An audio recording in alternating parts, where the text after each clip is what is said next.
give us some guidelines here. What are some things that we should consider before we automate something? If you have something that is frequently different, frequently customizable, frequently of a different texture or type or size or shape, now you're getting to the danger zone. If I die, it sucks for my wife and kids. So sorry, girls. But they're going to get paid and they're going to move on with life. Maybe my wife could marry someone attractive for once. It'd be great for her. For anyone that wants to solve something, figure out what the heck the problem is. Because sometimes we invent something that is cool, but then we're just a solution in search of a problem. And on both sides of the fence, we come up with these, cool guy wazoo nonsense things that no one will buy. And then you're left broke. Why won't people buy my cooler who's it, what's it? Because you didn't ask people what's actually wrong right now.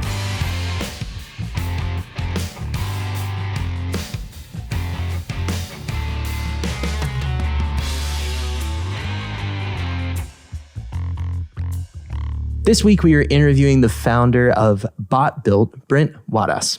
He is a fascinating individual, and we had a lot of fun breaking down the innovation arc of building a robot that builds stud frame walls. It gives us some great insights into things that we should automate as a construction industry and things that we shouldn't automate as a construction industry. So let's dig into it. Here's our conversation with Brent Wadas. That's my whole goal with being a CEO is I just don't want to have to do anything. That's it. That's it, right? Yeah, I think you become a boss and you realize literally everyone on earth is your boss now. Yeah, literally everybody. It's crippling. It's hysterical to me, the leadership component. And I was talking to somebody about this a couple weeks ago. Is you want to get to that next level. All the time. You want to get to the next level to where you're the leader. You're the one that's calling the shots. And then you finally get there and then you realize how limited you are. Yes. And you're like, oh man, that's the reason so-and-so couldn't do that before me, is because they're hamstrung all of these different opinions and things around them. It's like you're more locked in as a leader than you ever were as a follower. What's Creed Bratton say in The Office? He's like, it's like when he's talking about cults. Yeah, all the cults he's joined. I'm an excellent follower. He's like, you make more money as a leader, but you have more fun as a follower. Yep. He's not wrong. Dude, he's really not wrong. Yeah. There's a great quote in my church. It goes back to one of the leaders early on. He said, there's a loneliness to leadership that exists. And I think especially with the rising, Gen Z, Gen Alpha, a lot of them see the baller lifestyle, right? That these CEOs purport to have. No, we're in meetings all the time. Yeah. We are never off. We are always on. Yeah. This is the 7th city I've been in 5 weeks. Gosh, I'm just counting Atlanta. I'm not even counting driving down to here, right? Right. The 7th airport in 5 weeks. It is a haul. Yeah. And then you're in the office and everything is on you. Every win is on your team. Mm-hmm. Every failure, every communication mishap is on you. Yeah. There's no way around that. That's where the military really came in handy. It was just teaching me I remember the first time getting yelled at for one of my 38-year-old soldiers getting a DUI. Why did this happen? Brent, why'd you allow that? Because he's been to war 19 times and he's 38 and he drinks sometimes. He was on vacation. No, you own it. You just own everything. Yeah. That's oh my gosh. Yeah. And that's a difficult part of leadership. And I know Jocko preaches that all the time. Extreme ownership. Yeah. We've all heard it, I think, at this point.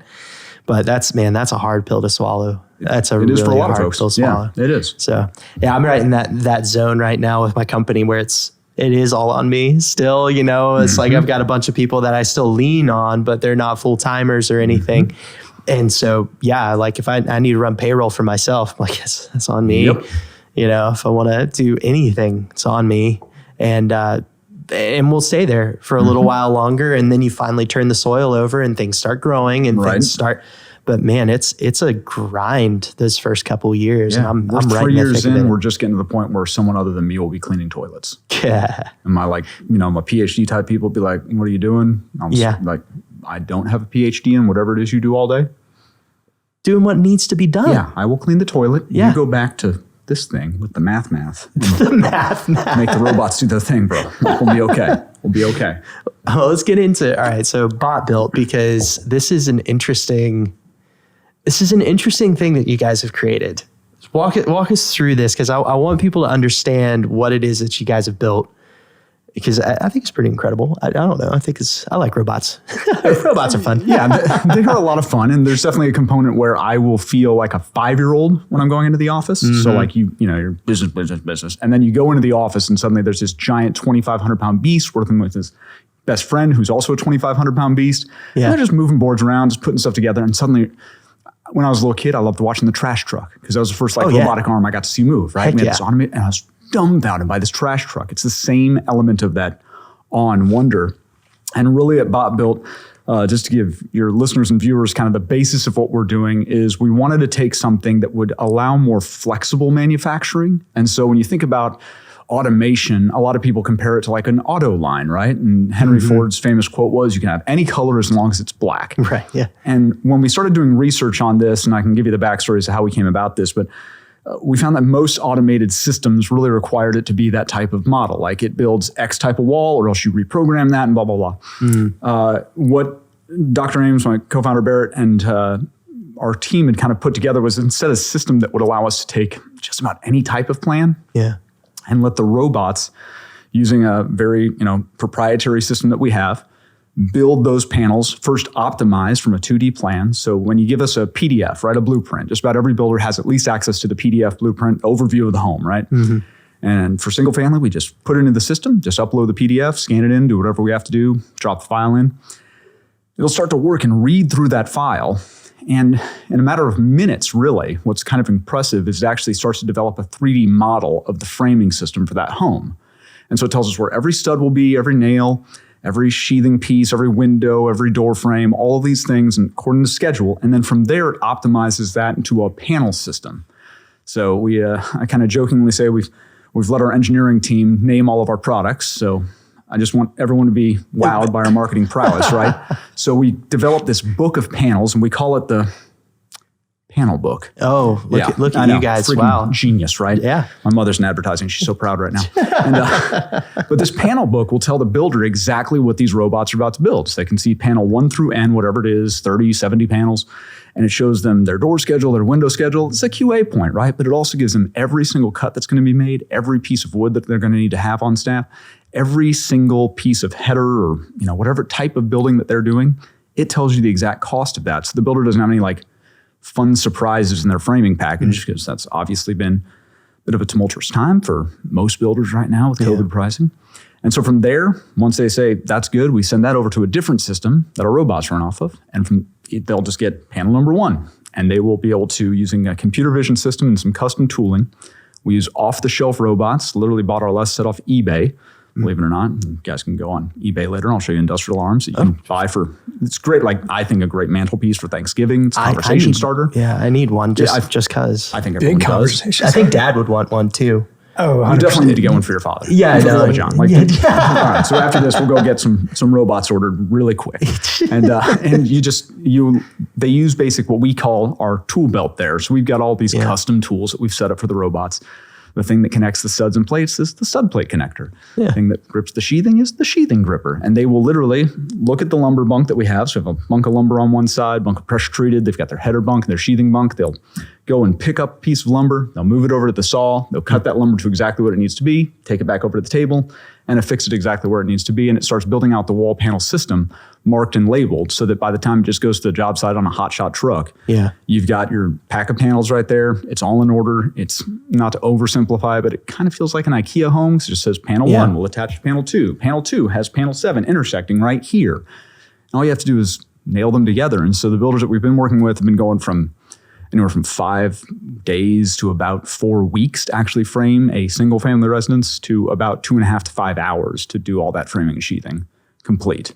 And so the panel system allows them to do that quickly. How long does it take to put the panels together if that's the case? It takes about a week or 2 per home for us. Right now, we just have a few sets of robots that we run very at a crawl pace, as we call it. Right. So we're doing crawl, walk, run. We're still learning a ton from the data. We're a very new company. We've only had robots since about March of 21. And for us, it's really, you'll hear all the buzzword bingo nonsense, the AI and the neural net. Right, yeah. Well, that stuff is real to us. And so for us, it's about letting the robots learn and have the computer system actually adapt to what is the most efficient path for building. And then the other thing that we're not looking to do is just build the same wall panel over and over again. We're looking to really basically give everyone mass flexibility and mass customization on a commercial scale that will actually work.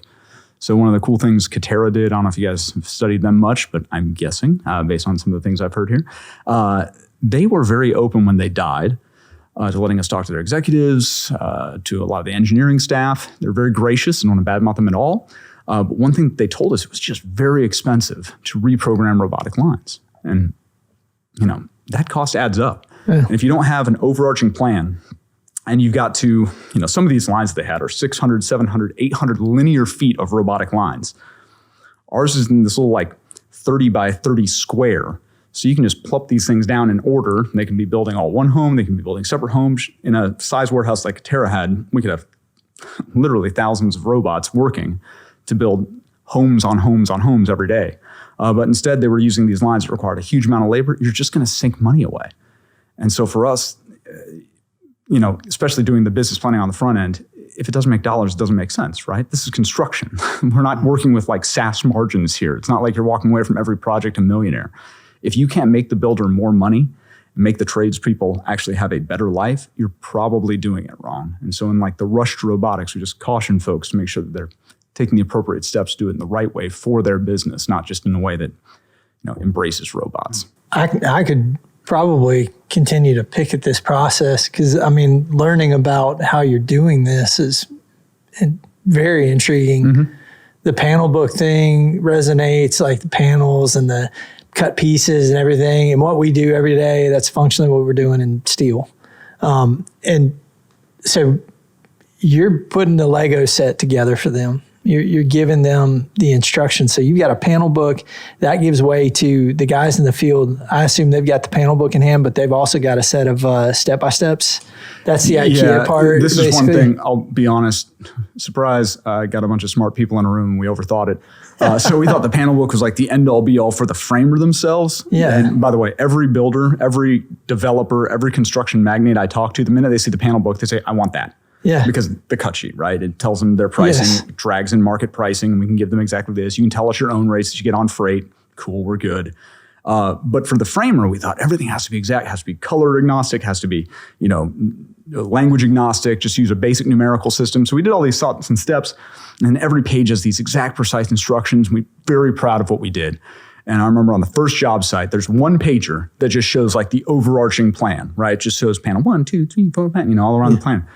The dude, as if he didn't even care about my feelings, just ripped off all the other pages in classic construction fashion, threw it in a pile of mud and water, and just watched my hopes and dreams float away. Looked at the front page and said, we'll start over there because the wind is over there. 7 and 8 go there. And they just started building a windbreak corner and then worked from there. And 5 hours later, we had a house. And so, it's for us, we've discovered that different people have different use of that panel book. We've just learned to adapt to it. But yeah, I get that because using IKEA as the example, you get one piece of furniture and you realize, oh man, I really probably need to stay step by step with this thing, or I'm gonna really mess something up and lose pieces. But there are others that you see the Allen wrench and you see the Allen screws and you're like, yeah, I think I know what to do here. And you pick it up and you go. Yes, this is definitely not one of the, I'm going to butcher their Swedish words. This isn't the Bjork tap, right? This is just the straight up the Billy bookcase of homes. It's just this wall does. They're shelves. You get that they're shelves. Yeah, the two long ones are probably the side walls, and we're just going to go from there. So I guess those will hold up books later. Yeah, I got it. Yeah. Exactly. That was the case with this table. This table is IKEA, for the record. Oh, wow. Oh, okay. Yeah, no, it's great. It's awesome. But no, I totally skipped the step-by-step on this one too, because it was, I pulled the screws out. I'm like, yeah, okay, I got it. You put together that this was probably the table part. I think this might be the top. I'm not sure, but this might be the top. So yeah. That's good deduction. Yeah, hey, I have experience in construction. Respect it. Yeah. So, all right, I want to work a little bit backwards though, because architecturally, all right, you guys are starting with an architectural PDF, right? Mm-hmm. How are you reading that in again? Because you're able to pull that out and basically create a drawing, or is that basically pulled from your panel book? 3D model. Yeah, 3D model. Yeah. Okay. Walk me through that, because I feel like I'm a little confused there. You should be, because so am I. Right? It is fair. So many layers of code to get there. Yeah. And for us, it's just math on math on math. So whether or not you're looking at mathematical sets to look at what is the average, what is likely, what's expected. Yeah. If you're looking at the codes that we bring in, so the other thing that we have to obviously do is bring in whatever codes that we're working off of, right? Because they will be different based on the area, the municipality, the county, the inspector. Obviously, there's a lot of controversy out there regarding what inspectors are actually doing right now. But from the rumor mill, I hear they will be inspecting homes once again. So look forward to that. Well, that's good. No promises. But for us, it's about taking all of that code, combining it with what that PDF tells us the scale is, tells us what, the PDF is actually a great document. The reason we wanted to work off of that, is it easier if someone has some cool guy BIM software? You bet. You got the AutoCAD, super duper. Like we will love all of your data. The average builder, and we're not here just to help the bigs have access to anything that Autodesk puts out. We're here to help every individual builder. They have access to at least a PDF of that home that they're about to build. And from there, we can build out that schedule. And it is a very complex system. It's all proprietary that's allowing us to read that, build up that 3D model. It's something that kind of blows the mind a little bit. It can take up to 4 hours. It's a lot of compute. And in the early phases, we still do a lot of human correction, right? Or human interactions to make sure, check. A doer does what a checker checks. Computers are no different. A funny thing that happened recently is they've sped it up quite a bit to where I had told a large-scale developer that was coming in to look at the software, and he wanted to give us a test, right? And this is a great idea, freaking test. So I have a high school intern, Joseph. Shout out to Joseph. High school intern Joseph is going to take on this plan that he is sending me at 8 in the morning. We're going to go grab breakfast. And then when we come back, Joseph will be through the process. And I told him about 4 hours. I wanted to set realistic expectations a couple of months ago. And we come back from breakfast, I don't know, maybe 8:45, 9 o'clock. I'm taking him on tour. Everyone wants to see the robots, feed the bots, whatever. Everything's great. And then I'm going over, just smart CEO, just checking on Joseph. I want to do some expectation management here. How's it going, Joseph? Like, with what? With the plan, buddy. Like, one job right now. What I ask you to do. And he's like, oh, the one from earlier? I'm like, yes, the one from earlier. He's like, oh, I'm already done. I'm like, oh, of course you are. And so, classic like investor, large developer reaction. Why'd you tell me it takes 4 hours? It only took him how long did it take you, Joseph? He's like, it's about 15 minutes. Perfect. Go back to class. But that's the thing. These guys are getting so good at learning. And so we just ingest plan after plan after plan after plan. We'll take them anywhere we can get them. We'll buy them in bulk. And we just let the machines learn and learn and learn and go through and perfect and perfect and perfect. And we're working on new systems that will obviously allow us to go into more commercial side, like HCL, et cetera, et cetera. But we wanted to tackle the hardest, most definite problem, which is labor for mainly residential, mainly with lumber, and then go from there. And that panel book kind of allows us to unlock that a little bit more. So fascinating, man. Like it reminds me, because how many times have we talked about turning a PDF into a 3D model? Yeah. Like just reading a PDF and turning it into a 3D model. And a lot of times it's hilarious and commercial because we started with a 3D model and then we dumbed it down to a PDF and then we went back up to a 3D model again, and that's kind of annoying. So yeah, there's no point. But yeah, in the case that it's just done in AutoCAD, right? It's all just 2D lines. Okay, let's be able to read that and pull out and create a structural model out of this thing. It kind of seems like that sort of thing is happening with what you guys have created. It which is pretty cool. It's remarkable. And we know that over time, it will get better at keeping the human out of it for now. And I think we've all seen plans like on a 2-story where clearly if this was to scale, your stairs are going through the bottom floor. It's like, okay, I see that there's an architectural stamp on this. I see that an engineer said this is good. This is clearly not good. Like basic math tells me this is a 12-foot span and you've got 15 feet of stairs. Like something's wrong here. Yeah. So we still have some human QA, but for the most part, it's learning as it's going. And this is such an exciting time to be in this sort of field where we have companies, I'm going to give them a shout out, not just because of my stock, but people like NVIDIA getting so invested, not just in robotics and in AI, but in the process of this cutting edge technology. The tools that we're going to have in 5 years are unbelievable. The tools we have now still blow my mind, right? I am old enough. I have a married daughter. Like I'm an old man. And when I walk in, it's like the Jetsons every day at work for me. And most people that work for me don't even know what the Jetsons is. And that makes me cry and sad a little inside. I know what the Jetsons are. Thank you. I got you, Brent. It's all good, man. I appreciate that. That is love and care. I appreciate that. I'm a 30-year-old man. 31. Sorry, guys. 31. I know what the Jetsons are. Heck yes. Heck yes. So, good for you, boy. Look at me. Woo. We're all older. it's something that I know in 5 years, BotBuilt will look completely different than it does now from a technology standpoint. That's all because everyone is pushing right now towards this, which is so necessary for us to go to where we need to for sustainability in the housing market. That's the process of innovation, right? Like you start out with this assumption of I'm going to go in this direction and you just tweak along the way. And 5 years later, here we are, completely different look, feel, everything. I mean, we saw that happen to Stuart Maggs. Like we had him on the show and they had basically this robot that would run around a job site. It was really cool, but they've completely switched what they are now. But it's because of just talking to people and figuring out the problems and trying to, solve for those problems that their clients are seeing. That's huge, by the way. And I mean, if someone is working in either construction or technology, we went through Y Combinator in 21, and the thing that they hammer home is just talk to the customer. Right. And I just can't emphasize that enough. For anyone that wants to solve something, figure out what the heck the problem is. Because sometimes we invent something that is cool, but then we're just a solution in search of a problem.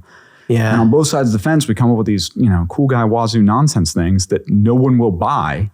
And then you're left broke. Why won't people buy my cooler? Who's it? What's it? Because you didn't ask people what's actually wrong right now. Yeah. And that cultural fit is so important. I'm curious on the side of trying to provide for the customer what they need.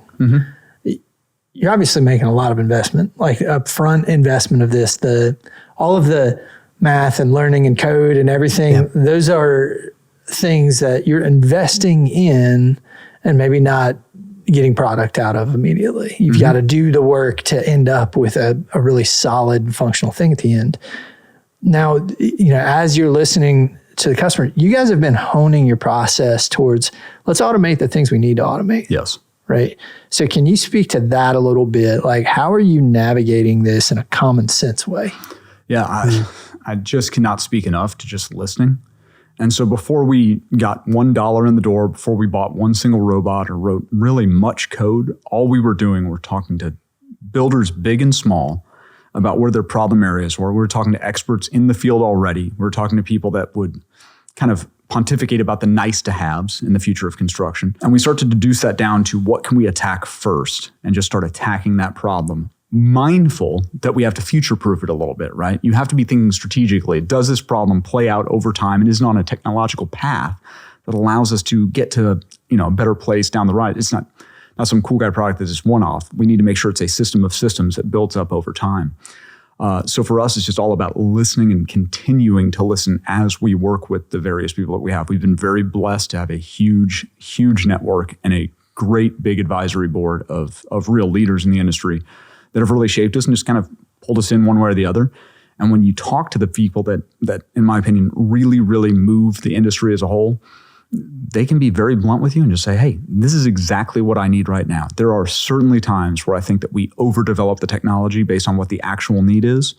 But what we've been good at, and this is something that Google got very, very good at in their early days, is they would have a moonshot technological goal, right? And they would learn to monetize the steps on the way to that moonshot goal. So our goal is a fully automated factory that there is not nary a human around, but one little safety supervisor overseeing teams and teams and teams of bots and moving lumber automated, all these cool things. But in that process, we've built products like the panel book. We've built products like the actual tooling systems that we've patented that allow us to build, real framing systems. Are we there to that fully automated warehouse? Absolutely not. But along the way, we found ways to make good money, help good people, and not concern ourselves too much with the, no, it has to be all or nothing. No, there are steps you can take to invest along the way. What attracted the early attention where you're like, we've got to invest in solving that problem? Like that's a first and foremost problem. We're going to get that. Like I got to get a paneled wall and I'm going to prefabricate a wall. Like what was it? Was that it? So to be blunt, it was honestly Barrett, one of my co-founders. Barrett and Colin are my two co-founders. You hear me reference them, but Barrett had moved to Durham, North Carolina to do his PhD work and teach at Duke University, right? Big honor. He'd gone to Cornell, did some robotics there. Then he was working at NASA. He did just these incredible things. And now he was going to go back and give back to the academic community, do a little research and figure it out. And he bought a fixer-upper. He's got a young family. I think they just had the one daughter now at that time anyway. And he starts to fix it up. He thought it'd be a good way to kind of mentally unwind after a long day of doing things I can't explain to you properly. And in that process, home renovation is pretty soothing, I find. Well, I think there might have been a flaw in his logic. Yeah. And there was. It was called home renovation. And, and he got his teeth kicked in by how just shoddily things were built. And then he's looking at framing, right? And he's just saying, wait a minute. For 16 inches. This is a repeatable process. Uh-oh. This is a load path. This is math. Why aren't robots freaking doing this? And suddenly he went from like leaving work at work and just being home to all of a sudden bringing work home and realizing that this should be an automated process. This is something robots should do. And, I've known him for a long time. He's married to my cousin, Mackenzie. And he's always been, as soon as my father introduced me to him, like, my dad's a doctor, my sister's a doctor, my little brother, Zach, is like a baseball player at TCU. Like all of my siblings are like these rock stars, right? And it's just like me. And then he's like introduced me to Barrett, and he's like, I think he's a rocket scientist of some kind. Because he's been working at NASA. I was like, oh, cool. That's awesome. But the new guy's cooler than my dad's. That's wonderful. But he was so smart, and he would have these different ideas for businesses. And I'd been a part of 2 startups before that were very successful. At the time when he started talking through things, I was in special operations in the United States military. I loved what I did, but I was still intrigued by what he had. Mm-hmm. And when he came up to me, and we were living in Pinehurst, North Carolina, because I was stationed at what is now Fort Liberty, Fort Bragg, over there working, he just had this idea. I was over at JSOC, and he said, what if it's housing? And he knew that I made investments in housing, something I'm very passionate about, but I'm very frustrated about the construction process, very frustrated by my own experiences, not just in reno, but also in new builds. And I got to work right away. Like just the research came very easily, started talking to everyone I could. What's the problem? What's the issue? But the crux of what he offered me is in his frustration of banging through walls, trying to put together this dilapidated home for something that's worthwhile for his family, is he discovered that a lot of the problems with robotics in construction is simply that the robots are very expensive. The people needed to run them are like him, and he is very expensive, right? Yeah. He's made a huge technological investment in himself, in all of the education that he has. You, at current state, need a lot of people to run said robots that are typically on the higher end of the pay scale. And then anytime you want to make updates to what that line actually does, you are reprogramming lines, you are rewriting code. And it was just so much that he just thought this can be done differently.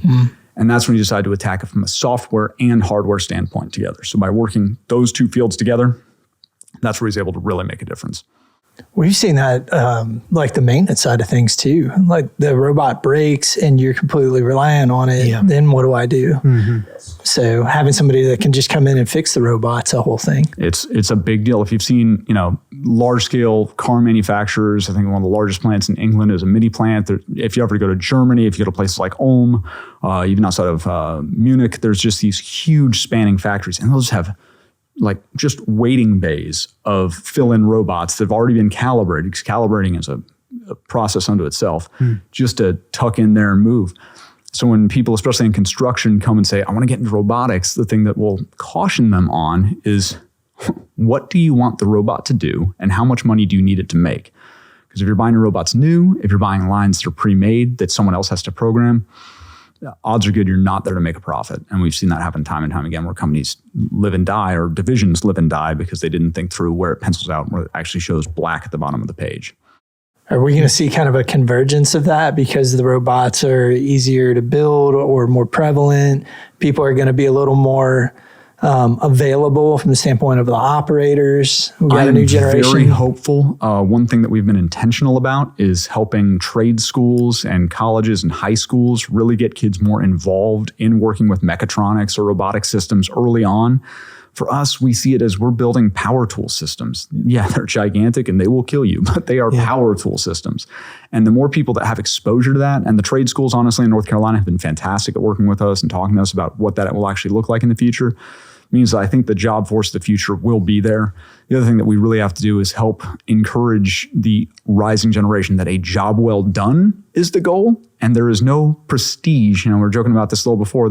There's no prestige that comes with like my title, right? Just because I own something, or I'm a CEO, or I'm an executive. Like, nope, it just means my weekends and evenings are full of emails and calls. That is all that means. And my whole life is responsibility. When I was growing up, it was the very, 80s thing to do, to say, you either go to college like a good boy, or you're going to end up one of them in the trades. And it was this bad word. And now I play my plumber will come to my house. I'm paying him $375 an hour as it works out, because I'm one of the good kids that went to college and got some, nonsensical degrees. And this guy was just like, yep, I'll learn how to be a plumber and make more than you. And so if we can teach folks that as they're coming up in the system, like, just do a good job, whatever it is. You're a social media manager? Cool, be the best you can be. You want to go into the trades? Awesome. And it can involve robots. And we're hopeful that will be a kind of a cool guy recruiting tool, because honestly, when people see the robots, they're like, yeah, I want to do that. Just, here we go. There's usually safety cages around them. This guy needs to come up with probably the wording or whatever that needs to happen, but like making it cool. Making these new construction jobs sound like something a young person wants to do with their life. Like, if I'm going to grow up and be a machinist, that sounds different than if I can tagline the robotics trade with something that sounds really legit and cool, that like nobody understands at Thanksgiving dinner. Yes. Like, I've got to be able to say something really complex and complicated that makes mom and dad like think that I'm smarter than my doctor brother and sister. And the truth of it is, you are, right? You're an artisan of trades. You're a machinist. Anyone that works in carpentry, they are not only building something that is artistic and valuable, like societally valuable, but they're doing math. They're doing these cool things that you just wouldn't think about. But we do have to, I guess, spin it back to sexy. I think what's really helped, in all honesty, is that we have started to, as a country, which is a huge first step, acknowledge that construction is very freaking dangerous. And the more that we've acknowledged this, the more that people aren't looking at job sites where, 2 years ago, I was out at a job site in Wilmington, and I was watching one of the sheathers from a traditionally built home on the second story, so let's call it 25, 30 feet up with the home on stilts in Wilmington, pogoing his ladder over to get to the next stud line to nail that in. I just thought, and like, what does the GC do? Of course, like, sees that and is like, if anyone asks, I didn't see that. And he just kind of looks away because he doesn't want to do the paperwork if that guy falls. That is unsatisfactory. These are human beings that we need to value. And the more that we do that, I think the more parents will be open to the conversation, the more that kids will, not just be attracted to the wording, make it sexy again, but also to the fact that once they're on the job site, it's not some, endless world of suck. I think the world that you had on your website once was, it's still there, but forgive me, but broom engine, right? Like, you're just there to help dad do whatever he needs to have done on the job site. We need to do a good job of being very intentional with the rising generation. They want to know why. They want to know what their purpose is and how that purpose fits into a bigger whole that they're a part of. It's all the things I loved about being in the Army. You're part of something bigger than yourself. If we can provide that for them, we're on the right track. I'm looking at like his kids and stuff too. Like, think of Gabe. Like, if you tell him that he could operate robots for a living, like, he'd probably geek out about something like that. But and if he doesn't, I know there are just a ton of other kids that would freak out. They'd be like, I get to be a robot operator? That's pretty freaking cool. You know, like, show me the robot. And then it's like the size of a house. Like, that's a pretty sweet little gig. And it's got some wow factor to it. But yeah, those things are happening more and more often. I feel like ever since we started this podcast, it's just like there have been more things that have just continued to pop up. Yes. 3D printing, like BotBuilt, also is another side of this. We've got Dusty Robotics, where Tessa's, got these little printing robots that are running around. So freaking cool. Incredible stuff. J-Bot, we got a couple J-Bots sitting around here too, because you can. Yeah, but dude, going out on site and getting to drive that sucker around was a heck of a lot of fun. Speaking as somebody who got to actually drive it, it's like driving a tank. It's freaking cool. Yes. Yes. I was like, I'm going to load this thing up on the and that like cool guy fact, I'm going to be honest, like, so when you're in the Army, I went through this infantry school. We call it the Benning School for Boys here in Georgia, right? So for wayward children, basically. And so in the infantry school, I went through officer candidate school as well. And when you branch an officer candidate school, you get a choice, right? And it's based on order of merit. And on branching day, it is just like this all-out celebration. And the particular company that I was in, it's like, if you were in the top 10, if you're in the top 15, you didn't choose infantry, what is wrong with you? And I'll be honest, I went into the military with all these like cool guy dreams. Maybe I'll be in the CIA, maybe I'll do dark sits and blah, blah, blah. Yeah. But by the third week of basic training, I was like, if I'm not in the infantry, I'm nothing. Like, they had done such a good job of brainwashing me. My wife had no idea who I was. But I went through the inventory and I picked that thing up. I just loved every minute of it. And then I remember watching, they started to get tanks at Fort Benning. And I remember the first time I saw an Abrams roll through, and we hated tankers, right? They're lazy, they eat donuts all day, they don't have to hike anywhere, blah, blah, blah. And I just saw the tank, I was like, oh, son of a gun, I could have been driving that. Gosh darn it. That is a freaking cool vehicle. And I think the same thing with what you got to experience, right? You're like, I am driving a tank right now on a job site. Oh my goodness gracious. Yeah, right. Yeah, we want kids to experience that, like, wow, this is incredible. You should join the infantry though. Join the infantry. Peace sakes. It's real work. Anyway, sorry. Or you could just eat donuts and hang out in the tank all day. I don't know. I know which one I do, but post 40, I'm definitely more of a tanker lifestyle. Good for you. You guys win. Body built by donuts over here. Mm-hmm. Well, I mean, this is awesome. I want to talk through a little more of the automation side of things, though. I'm sure you get people asking you to help automate their own processes and all stuff. Walk through that. Like for somebody that's out there that's wanting to automate things, anything, whether robotics or through a software program, anything in construction. What have you found? Give us some guidelines here. What are some things that we should consider before we automate something? Yeah, for me, I always look at like, what's the low-hanging fruit first and foremost? Do you have an easily duplicatable, systematizable process? If you have that kind of a system going, you're probably on the right track. If you have something that is frequently different, frequently customizable, frequently of a different texture or type or size or shape, now you're getting to the danger zone territory where it's going to be a lot more math involved that you might not have on staff. And so when you're starting to think about what I want to automate, you have to be thinking about what the end result is. The other thing that you have to look at is there a problem here? Right? Because a lot of the people that ask us, can you come automate my factory? They want the robots in the factory because everyone is saying you need robots in your factory right now. And it kind of looks cool too, if we're honest, right? It looks great. Yeah, it's a marketing awesome play, and Amazon just appears to be buying up all the robots. And if I don't do something right now, everybody dies, right? And that's just the kind of sense of urgency that's happening. But then you go there and you realize like, oh, hey, so these 10 people are building my wall panels. Those 15 people are building my trusses. Yeah, they're not fast. Yeah, we have some issues with personnel. Got it. But what is your goal here? Do you want to scale up and ramp up? Do you build 6,000 of the same panel every year? Is that what you need to do? Or are you so inundated with orders that you just can't keep up? Or is it simply that you're playing this, keep up with the Joneses game? And if it's the latter, I just caution them that if you have a good thing going, you're about to suck all of your money into just this giant fire pit known as I don't know what I'm doing yet. And so if you're in that dark zone, if you have automation experts there, cool, but there are some good people out there right now pushing automation. And there are some great, not just technical people, but great integrators, great process folks that know manufacturing process cold that are out there helping. And for every one of them, there's 10 of the I'm going to make a buck off this consulting opportunity, right? And they're coming in and saying, I'm going to help you automate. And all they're doing is they're getting on the phone with the bigs and they're calling up Germany and Switzerland, Sweden and saying, who do you have over there? How much can I buy it for? Cool. And they bring in this process.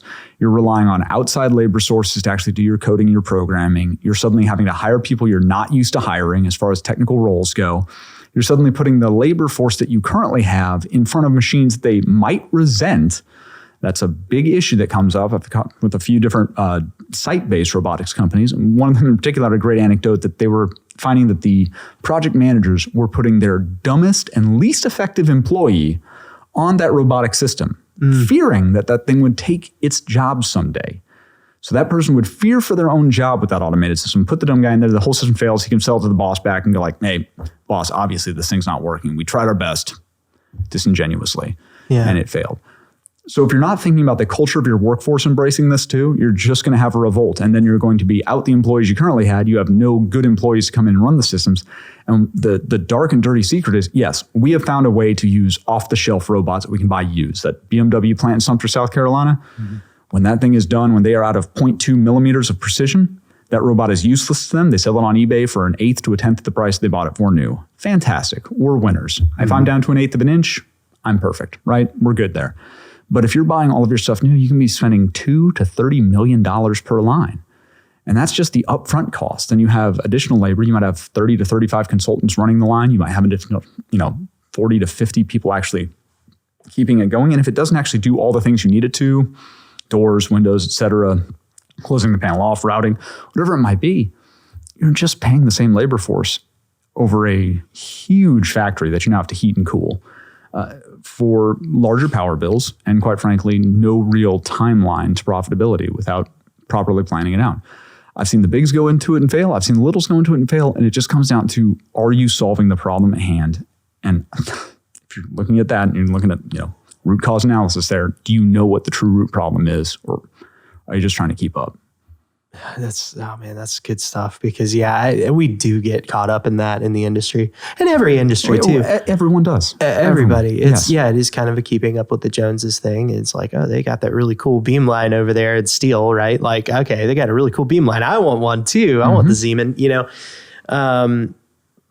but the reality, and we've, again, kind of coming from that steel background, we've seen this, is where they go in and they automate something, but it ends up breaking another process that you don't expect, which is like detailing and creating NC files and sending those NC files through. And then those NC files aren't up to snuff. So you need somebody to troubleshoot the NC file to actually run that $2 million machine that you just bought. Now you're hosed. And then, unless you can find that person, then you're kind of messed up. In theory, it's great, but you've got to try to broaden that scope up and look at all the other things that could potentially go wrong, and just brace for them, and just make sure that you're ready to dump the money into it. Yes. And you can hold it until you figure those other things out, because there will be issues that are created. Such a huge thing. One of the greatest points, Barrett is such like a detail-oriented person. I absolutely love it. It's his birthday, by the way, so happy birthday, Barrett. Can't remember. He's either like 33 or 68, I forget. But he's so good with the details, and he would ask the questions that I think need to be asked. And while sometimes builders and developers can get a little annoyed with that, right? He's going down to the Nat's level of detail that matters. When we called up our first few lines in Europe and said, how soon can I get what's this? One of the salespeople had a quick little, just an aside, right? Just like, oh, by the way, you either need to use perfect lumber or Scottish pine imported for everything that you're building. I'm like, okay. Oh, crap. I was planning on working with stud grade lumber because I want to, again, make money. I know it's a weird concept. My government is not supplementing my business, so I will need to do this. And they said, oh no, that would never work. You'll jam the machine. It won't actually be able to find the right places to go. The studs will be warped and bent, so it can't work with that. And when Barrett heard this, it just flipped a switch, right? And we have computer vision systems. We have tooling systems that if that 8-foot board is bowed or warped, that machine can actually now manipulate that back into a 90-degree stud plate connect, boom, right where it needs to be, because we're not here to just, again, light money on fire. Lumber is expensive enough at the stud level. Number 2 lumber, right, in most cases, is still plenty expensive. And if you're using one or better or Scottish pine, just importing your lumber all day, every day, there's no way that you are making a dime on that house once the framing is complete. And so those sort of little details that people just don't think about when they're buying these amazing, cool systems, even if they're buying them at like fire sales when Katerra's going under, you're still paying on the back end for stuff you probably didn't ask about up front.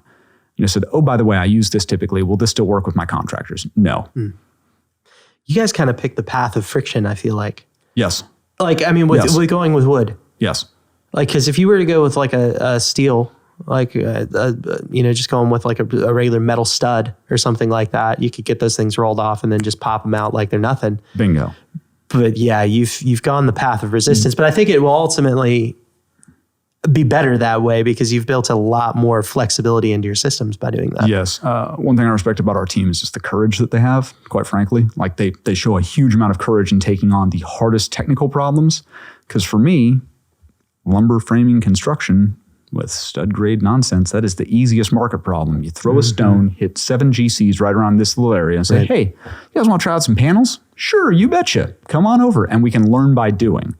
If I'm doing H steel right off the bat, yes, it's a much easier technical problem, but I'm typically going to be dealing with more commercial structures or multifamily structures. And that means I'm going to be dealing with zoning and bidding and a bunch of LPs involved in the project. And it's going to be a lot harder for me as the new guy to just hop on in and say, hey, can we join your fun project? It'll be super great. And get in line for bids and we'll see what you got. Now, we want to be able to learn every time, iterate on that success every time, which has been huge for us. So yes, much more friction, much harder, but we don't back down from a fight. It makes it more fun. Was that the ultimate reason for going with the wood frame? Honestly, it was just that the market size was large enough, and that if we knew that if we solved wood framing, we've solved light gauge steel, right? There are fasteners for days already in light gauge steel.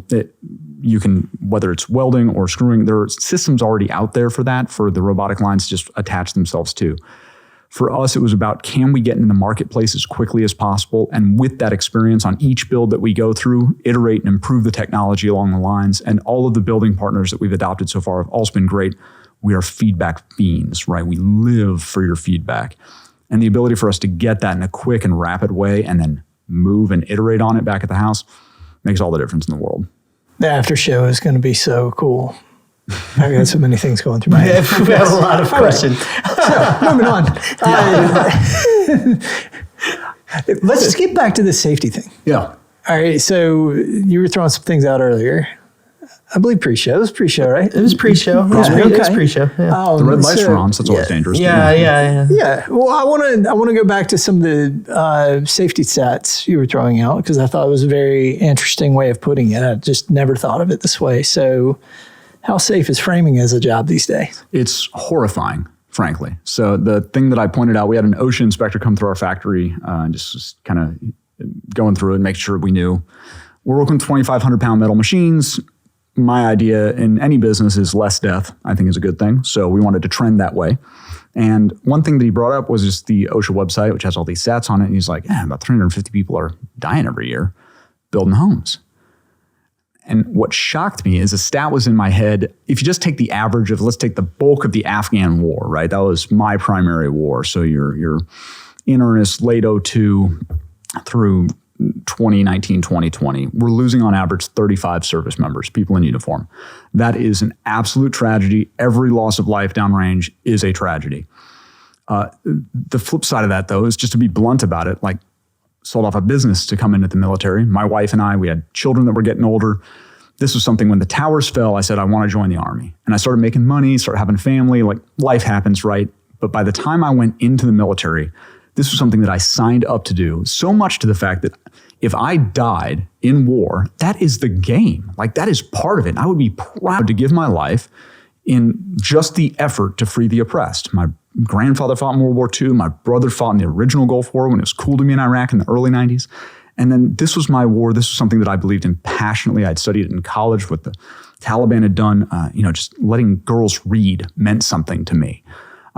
If I die, it sucks for my wife and kids. So sorry, girls. But they're going to get paid and they're going to move on with life. Maybe my wife could marry someone attractive for once. It'd be great for her. The people that are actually on the job site framing homes, that should not be where you are 10x more likely to die than what I'm doing with a few of my friends in the middle of the desert with guns, right? There's a big difference there in job expectation. The people building houses are literally just trying to put some food on the table for their family. They're just trying to have a life. Right? You guys have this familial legacy of construction, and that's something that can be filled with pride and with destiny and with the sense of embodiment and power. It doesn't happen that way if dad or mom dies because a bucket of nails fell on their head, or they fell off a roof, or they fell off of framing structures. They were just trying to, get that third nail in because the inspector caught him doing only 2 nails on the studs, right? These are things that matter and things that happen every freaking day in this country that we can solve. And so when BotBuilt put together a framing system, one of the things that we really loved about using a system that is easier to build with is you can actually build in a more safe environment. You have standards that are already established. There's not a sawyer cutting constantly on the site. There's not all this movement and motion. It's just simple, controlled, planned movements. And when you can control a lot of those movements, you eliminate a lot of the chaos. And that, as one of our named goals, is going to actually increase the quality of life, first and foremost, for people on the job site. And it's also going to increase their lives and their lifespans, which is just hugely important to me. Because again, all death is tragedy, but some death is more tragic than others to me. And for those of us that signed up for, going to war, that's part of the business. That should not be a part of the business. What I'm trying to do is just build a 3-2 ranch in the middle of Arkansas. Yeah. Period. I was driving through here. I can attest to this because I was driving on my way to work. They were putting up at Popeyes. Right? They're putting up a Popeyes Delightful. Here in town. Good. Yeah, it was fantastic. Great chicken sandwiches. Yeah. Anyway, so I'm driving past and I see a dude who's up on top of a stud wall. No harness, no nothing, just chilling, man. Mm-hmm. He's just walking it. I'm like, dude, that's not good. Yep. And so it's funny, the lower end commercial projects like that, And a lot of the residential stuff, man, we go like full on cowboy mode. Yep. And it's bad. Like it's real bad. Like you've experienced that way more than I have. Like you sheetrocked a cat into a wall one time, man. Like, geez. Well, interesting story there. Please. Yeah. Have we told that story on the show? I don't. Yeah, we had to. Speaking of safety, poor cat. It wasn't a safety thing. I was working fast and the cat got underneath a tub that I was like remodeling the bathroom. Cat tucked itself under the tub. As cats do. I sheetrock the wall and then I leave for the night and the resident complained that there was a cat in the wall. The resident was older and You make assumptions, right? the resident's son didn't really believe that she was actually hearing a cat in the wall. Like, come on. Dude. And yeah, there was a cat in the wall. She rocked a cat in the wall. I did. I love that story so much. Any excuse I get to bring that up. That's like, that's fine. That wasn't as perilous though. I mean, I can say that being on it was residential for Mr. framing Mittens. crews. For Mr. Mittens, Like, yes. that cat had a bad day. Maybe a bad few days. I forget the cat's name, honestly. I should know the cat's name. Whatever the name of the character is in that Poe thing where he gets walled in. That's the telltale heart of the cat. Yeah, that's bad news for the cat, isn't it? Yeah. I didn't in residential construction ever have anyone looking out for my personal safety. Like those sites are cowboy. Those sites are Wild West. You're out on the site. There's not a person that's put in charge of safety. No. Like the person overseeing that process is, I guess, in charge of safety, but commercial construction formalizes that to a much higher extent. Mm-hmm. And also like the mandates of harnesses and different things. Things slow down when you do them safely. Things slow down when you do them safely. Facts. When you actually go back down the ladder instead of doing the pogo routine, it takes a little more time. That's why people do the thing. That's why they don't keep the work in front of them.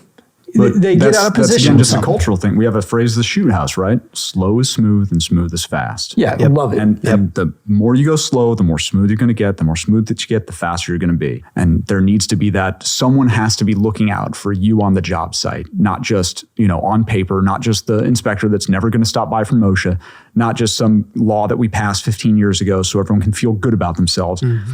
In the military, and they tell you this in basic training, you don't really get it, right? They're like, when you go to war, it's not about the mission, it's about the person to your left and your right. You don't really get that till you're jumping out of airplanes, you're hearing the gun, you're smelling your own lead, and you're just like, okay, I get it now. My one job is to keep Chris alive right now. That is my one job, is to get him treatment and go get the guy that, did him in. That's my gig.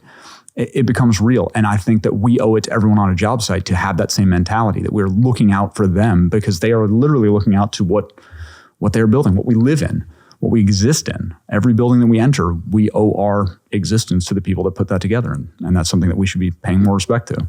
We talk about leadership too, and the job of a leader. I mean, that capitulates up, and then just as it goes up, the weight of that becomes greater. You've got the weight of even more people that they're in your care. And there's forethought in trying to panelize things. There is forethought in trying to make things safer, have more people go home to their families at the end of the day. That forethought is worthwhile forethought. And if you want to be a leader, that's part of it. Yes. Like you need to do these things. You need to be a thinker if you're going to lead people. So be a thinker and lead them well. Yes. I start a business. Yes. Right? Like, I mean, so often we go into business because, we want to make money. But the reality is, like, you've got to take care of the people around you. And so often we lose sight of that. Big time. Like, you see that in commercial. You see that in residential all the time. Like, there's responsibility on the leader. We call it strategic disconnect, right? When the strategic leader starts to disconnect from the tactical level, they lose all wherewithal as to what actually happens at that level. The best strategic leaders I've ever met are not just brilliant thinkers and great battlefield tacticians, but they are on a at least weekly, sometimes daily basis, trooping the line, checking out the Joe at the very bottom of the rank scale, making sure that that individual is supported, that he or she have what they need to be ready, not just, for war, but with their family life, with whatever it is. And I would watch these, generals that I got to work with, that I was so blessed to work with, show me that it did not matter that they had a driver, they had a chef, they're on their residence, and they take calls from the president. Didn't care. What they cared about was, are my men and women under my SID, are they actually safe? Because when they made decisions and said, you're going to go on XYZ mission, I knew that they had already thought about the fact that my wife might be getting a call from a chaplain, right? Mm-hmm. Like they've thought that through. And if I go and die, I know that he did not think callously. When strategic disconnects happen, that leader is just like, whatever, send this unit and this unit and this unit, they should be good to go. Sir, ma'am, they don't have the fuel, they don't have the vehicles ready. Yeah, just send them and go. It's disconnected. And it's a callousness that I think business owners take too often, that we need to be in the mix with the people that not only we employ, but that work with the people we employ. So we still walk job sites. We're a very small company, but I fear any type of large corporate leader that does not understand who's turning wrenches at the bottom. Yeah. Because that to me is just going to create chaos and hazardous situations for everyone involved. So I'm watching Band of Brothers right now. Great series. So I'm going to just total geek out moment for a second, right? There is a scene when they're in Bastogne, right? When they're in the forest and like they're getting shelled and it's freaking cold and all of these things. Easy Company as a leader that just goes on these walks, would just disappear and just not be around. And then would just swoop in occasionally, be like, how are things going? Oh, okay. Well, I'm going to go check with command. And like he would just run off and not come back. And then the real leader of the group, Lipton, who wasn't actually the ranking official, like he was there with the men. He was there in the trenches and making sure everybody was cared for and they had what they need. And it absolutely incredible. Like be Lipton, right? Yes. Be the person that is there, that swoops down and goes and checks on your people.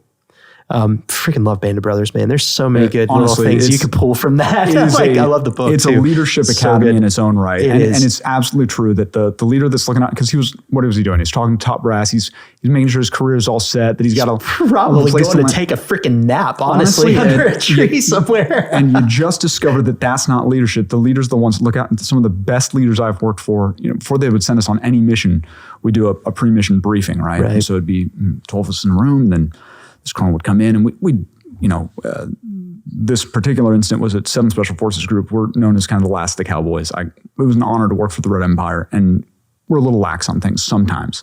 We stand at attention, blah, blah. He has us all sit down. Then he looks at all of us, and he shakes our hands individually, and he just asks how we're doing. How are your wife doing? How's your kids? Just taking these little steps there. And by the time we got to the briefing, he had already looked us all in the eyes. He knows what's happening. He's seen the training schedule. He knows that jet is ready to roll, right? He just goes, stop. You guys good? You feel good about this? Do it.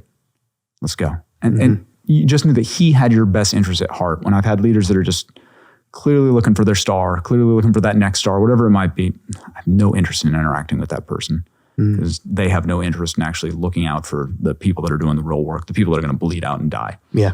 It's typically not going to be the guy with stars on his shoulder pads. Yeah. Said humility, like a genuine humility that you're not better than anybody. You don't believe in your heart that you're better than anybody. You are looking everybody around you right in the eye. Bingo. And on top of that, then you have this innate value that says, I got to serve these people. And those ingredients, that humility and service, they go so far. It's unreal. And it's something that the world is not, I guess, rewarded over time. I think growing up in the 80s, I think it's easy for me to make analogies to Alex P. Keaton, right? And Greed, Michael Douglas movies. Like for me, it was Lamborghinis, death metal, freaking gangster rap, and like cocaine and Mercedes everywhere. That's what I thought being rich and successful meant.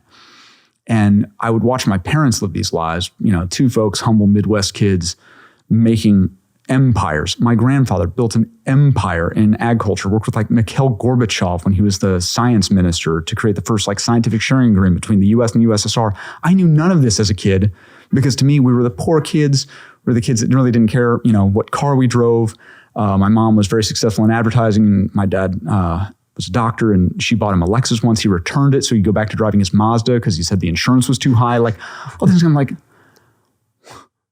I've seen your tax returns. Like, we're loaded, right? Why do we lift? I'm like, do you owe someone something? No, they were humble. And I watched them work with this humility, and just going through our family history recently has really just spurred me on. Like, these are the people I respect. I'm like, 10-year-old Brent? Nope. Like, 10-year-old Brent respected Axl Rose. Yeah. Bad news bears there, right? Adult Brent respects the hell out of people that just get up every day, do the job right because it's the right thing to do, and have the humility to say, this is what I should be doing at this moment. I still, on occasion, I'm gone all the time. Sorry, BotBuilt team. I know I'm hiring someone to do it now, but I still clean the toilets there, right? Because I have people that are a lot smarter than me, quite frankly, that can do a lot of great things with math and computerized systems, and then, of course, robots. And if they were doing any type of janitorial work, that's a misallocation of resources. Like, I owe it to them and to myself to say, I was in the Army. I know how to scrub a toilet. Don't mean to brag, but pretty well trained. So, I'm good at it. I had to do pretty this. good. Pretty good. Decent. I'm self-employed and I'm pretty good at it too. Yeah. Boss's reviews are pretty good. All day, every day. Heck yeah. Dude, this was a wide-reaching conveation. We started with like robotics and leadership and all sorts of stuff. This is fun. I love it. Yeah. I love it. So, all right. I feel like we've come to a pretty good point. We're going to have a ton in the after show to just talk about for sure, I know. But I want to ask you a megaphone question, all right? So if we gave you a megaphone in around 60 seconds to say something to the construction industry, what would you want to leave them with? What would you want to say? For the construction industry, I'd say keep hope alive, right? Tech is coming and we're going to help. But I'd rather flip that around and go back to the tech industry as a whole, to people studying computer science, people studying AI, people studying robotics, people working at next level things. I would just tell them, please come learn the culture of construction. One, there is money everywhere in this business, so don't be afraid of not working in Silicon Valley. You'll make money. Trust me. The second thing I'll say is learn the culture that exists. This is a culture that is built for centuries. The world that we see around us, they know what they're doing. Listen to people, leaders and workers in construction, and build things with technology that will improve their lives, improve their safety, and improve their well-being. And you will find not only a wealth of satisfaction in your bank account, you will actually have a wealth of satisfaction in what you do every day. Because I've found that for myself to be true, and I believe it absolutely 100% for everyone else. So awesome, man. Brent, dude, thanks for coming down here and joining us. Thanks for having me on. This is great. Love the studio. It's awesome. It's pretty impressive in real life, isn't it? Yeah, honestly is. Honestly is. Looks great. Thank you for having me, though. Don't look back there. It's not a veneer.